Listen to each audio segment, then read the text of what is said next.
Exit poll ने NDA खेमे में मचा दी धूम, राहुल गांधी करेंगे बड़ी बैठक। चुनावी प्रक्रिया संपन्न होने के बाद अलग अलग न्यूज चैनल और एजेंसियों ने शनिवार को एग्जिट पोल भी जारी कर दिया। कम से कम 3 एग्जिट पोल ऐसे हैं जिनमें पीएम मोदी की भविष्यवाणी सच होती लग रही है। ज्यादातर एग्जिट पोल में एनडीए को जबरदस्त बहुमत दिया गया है। इस हिसाब से एक बार फिर एनडीए की सरकार बनने वाली है।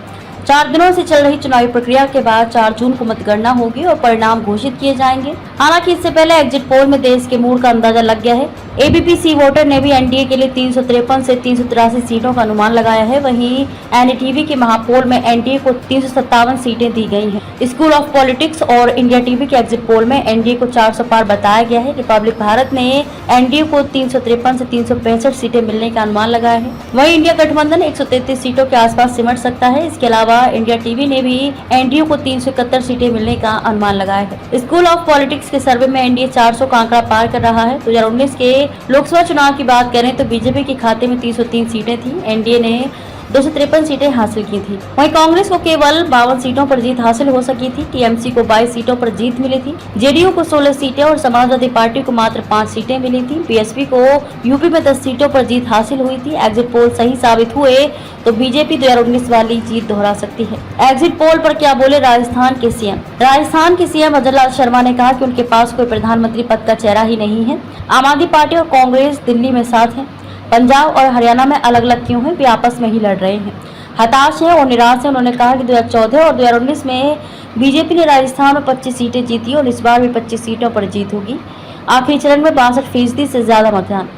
लोकसभा चुनाव के 7वें और अंतिम चरण में शनिवार को 62.36% मतदान हुआ। पश्चिम बंगाल के संदेशखाली क्षेत्र में तृणमूल कांग्रेस और भारतीय जनता पार्टी समर्थकों के बीच हिंसा की घटनाएं सामने आई तथा कुछ मतदान केंद्रों पर इलेक्ट्रॉनिक वोटिंग मशीन में गड़बड़ी और धांधली की शिकायतें दर्ज की गई।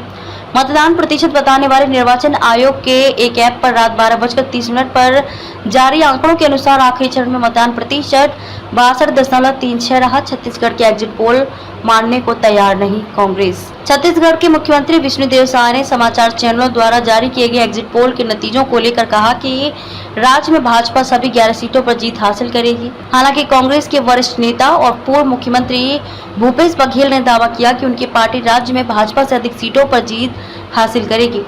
एग्जिट पोल में राज्यों को बढ़त दिखाए जाने पर साय ने कहा कि प्रारंभ से ही लग रहा था कि पूरे देश का आशीर्वाद भारतीय जनता पार्टी और देश के यशस्वी प्रधानमंत्री नरेंद्र मोदी जी को मिलेगा। पूरा देश चाहता है कि मोदी जी तीसरी बार सरकार की बागडोर संभालें। पूरे देश में वातावरण अच्छा था। छत्तीसगढ़ में भी हम सभी 11 सीटें जीतने जा रहे हैं। आज कांग्रेस की बड़ी बैठक। शनिवार को चुनाव संपन्न होने के बाद एग्जिट पोल में एनडीए की बड़ी जीत की बात कही गई है। कम से कम 3 ऐसे एग्जिट पोल हैं जिनमें एनडीए को 400 पार जाने का भी अनुमान लगाया गया है। इसी बीच राहुल गांधी और मल्लिकार्जुन खड़गे रविवार सुबह अपने प्रत्याशियों से वर्चुअल माध्यम से जुड़ेंगे। पार्टी सूत्रों ने बताया कि 11 बजे राहुल गांधी कांग्रेस के बड़े नेताओं और प्रत्याशियों से बात करेंगे। इस मीटिंग में कर्नाटक के मुख्यमंत्री सिद्धारमैया, अशोक गहलोत और सचिन पायलट भी शामिल हो सकते हैं।